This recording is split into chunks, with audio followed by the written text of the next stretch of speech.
I never really thought much about mirrors until I moved into that apartment. At the time, I had just gotten a new job in New York City. My budget was tight, so while searching for a cheap place, I found an old building, apartment 13B. From the very first day, I felt something off, a strange coldness. But the weirdest thing was the mirror in the bedroom. Old wooden frame, and the glass slightly blurry, like someone was watching from inside. The first night, nothing happened. But on the second night, I suddenly woke up, and for some reason my eyes were drawn toward the mirror. I couldn't explain why. I just kept staring, and that's when I saw it. In the mirror, I was standing, but I was lying in bed. My whole body froze. The me inside the mirror slowly tilted its head and gave a twisted smile. Its eyes were black, completely black, like there was no light inside them. I shut my eyes. When I opened them again, everything looked normal. I convinced myself it was just a hallucination. But that was only the beginning. After that, every night, the me in the mirror started changing, little by little. One night, I saw long cracks across its face. Another night, its teeth looked unnaturally large and sharp. The most terrifying night came in the third week. I was standing in front of the mirror. I gathered my courage and looked directly at my reflection. Suddenly, it moved. I didn't move, but the version of me in the mirror slowly raised its hand. Then, it tried to push its hand out through the glass. I stepped back, and then I heard it. A raspy voice. "You took my place." My chest turned ice cold. I ran toward the door, but it wouldn't open. When I looked back, the me inside the mirror was now pressed fully against the glass. Its face horribly distorted, its eyes deep like empty holes, and its skin tearing and hanging loose. Slowly, its fingers started coming out through the glass. Long, black, broken nails. They were moving toward me. I tried to scream, but no sound came out. And then suddenly, it grabbed my hand. Its touch was freezing cold, but unbelievably strong. I could feel it, pulling me toward the mirror. I struggled desperately, but it kept dragging me closer. At the last moment, I grabbed a lamp from the wall and threw it at the mirror. A loud crash, the glass shattered. I fell to the floor, gasping for air. It felt like it was finally over. But the next morning, when I looked into the small bathroom mirror, I saw it again. This time, it was smiling. And right next to my ear, it whispered, "You think you got out? Even now, I'm not sure. Am I the real one? Or did the thing from the mirror already take my place?"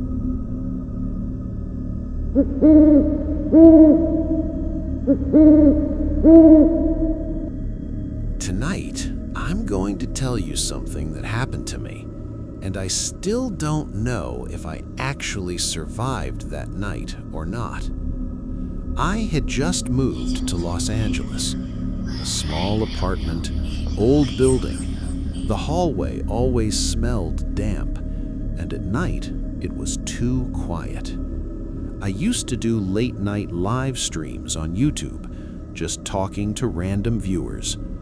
That night, it was around 2:45 a.m. I went live. Everything felt normal. About 10, maybe 12 people watching. Chat was slow, relaxed. And then, a new user joined. The username was Watcher_17. At first, they typed, "Did you lock your door?" I smiled, thought it was just another troll. But then, another message came in. "There's someone standing behind you." And then, I saw something I will never forget on my own live stream. I saw myself, but not the way I was sitting. In the video, I was standing, and behind me, there was something tall, unnatural. Its face twisted like it was broken, its eyes completely black, its mouth stretched open with long, jagged teeth. It slowly leaned toward my ear like it was whispering something. I tried to stop the stream, but my mouse wasn't working. The chat exploded. People were typing, "What is that? Run! Turn around!" I didn't understand what was happening. Was I hacked? Was this pre-reported? And then I heard it. Knock, knock, knock. Coming from behind me, from the wall. I turned around slowly. The wall. It was moving, like something inside was trying to get out. The surface started to crack, and then something pushed through. Not a hand, something worse. Long, twisted fingers forcing their way out. My body stopped moving. I couldn't breathe. And then, in the chat, Watcher 17 typed again. "I told you, it's coming out now." I ran to the door, tried to open it, but it wouldn't move. It was stuck, like something was holding it from the other side. And then I felt it, a cold breath right on my neck.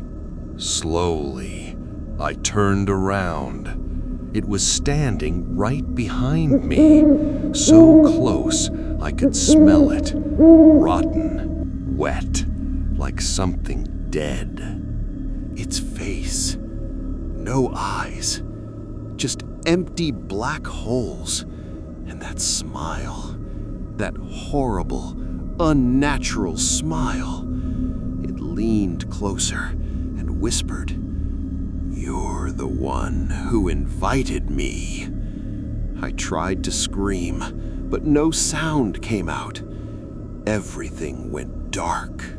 The next day, the police entered my apartment, but they didn't find me.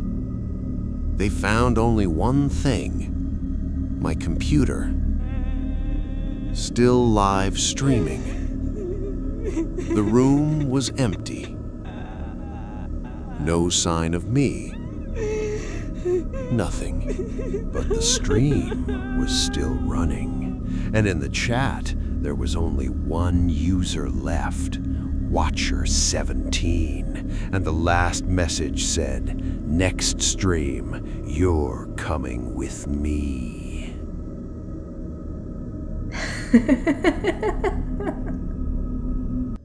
I still don't know if what happened to me was real, or if I was slowly losing my mind. Back then, I was living alone in an old apartment in New York.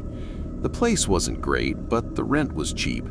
The building was from the 1960s.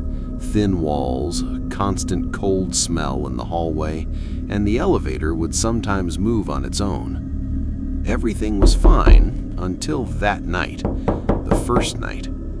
It was exactly 3:07 a.m. Suddenly, knock, knock, knock. Someone was knocking on my door. I woke up and at first thought I was imagining it, but then again, knock, knock, knock. This time, clear. I walked up to the door and asked, "Who is it?" No response. Slowly, I looked through the peephole. A girl was standing there. Her hair was messy, her head tilted downward, and she wasn't moving at all. I didn't open the door. After a while, the knocking stopped. I thought that was the end of it, but the real horror hadn't even begun. The next night, same time, 3:07 a.m. Knocking again. This time louder. Knock, knock, knock, knock.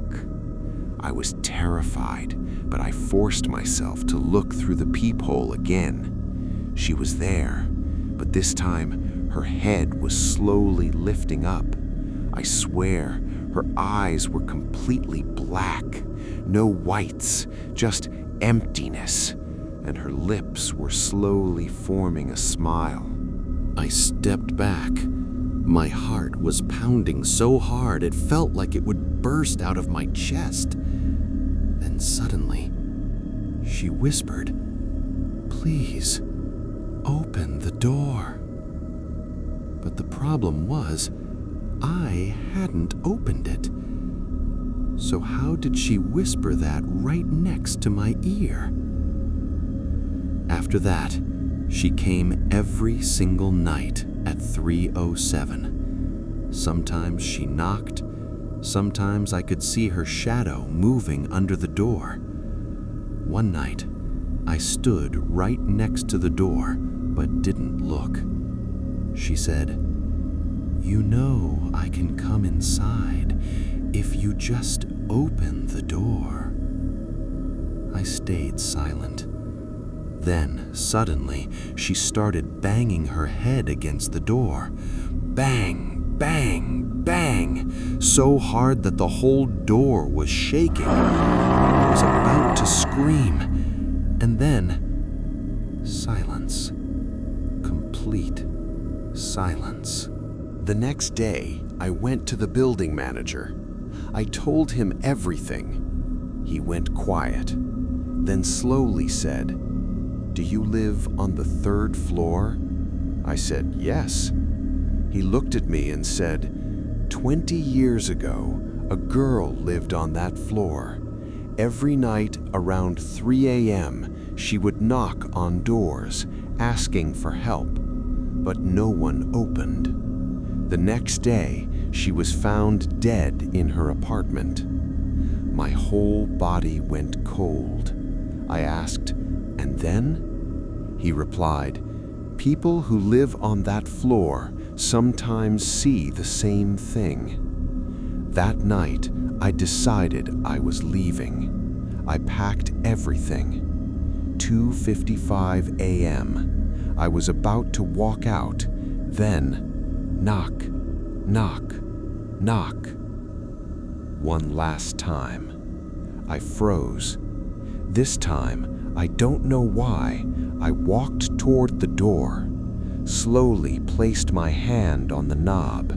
Inside my head, a voice whispered, "Open it." I was about to open the door, but then I looked through the peephole one last time, and what I saw, I can never forget. It wasn't the same girl anymore. It was pressed right against the door, its face so close it filled the entire peephole. Its eyes even bigger, like black holes, and its mouth stretched unnaturally wide, like it was forced into a smile. Its teeth long, broken, covered in blood, and it whispered, "Too late, I'm already inside." At that exact moment, behind me, I felt someone breathing, hot, heavy, right on the back of my neck. I never opened the door, but that night, something got in. And even now, no matter where I live, at exactly 3:07 a.m., I hear the same knocking. Knock, knock, knock. And this time, it's not coming from outside, it's coming from inside. If you ever hear a knock after 3 a.m., please don't open the door.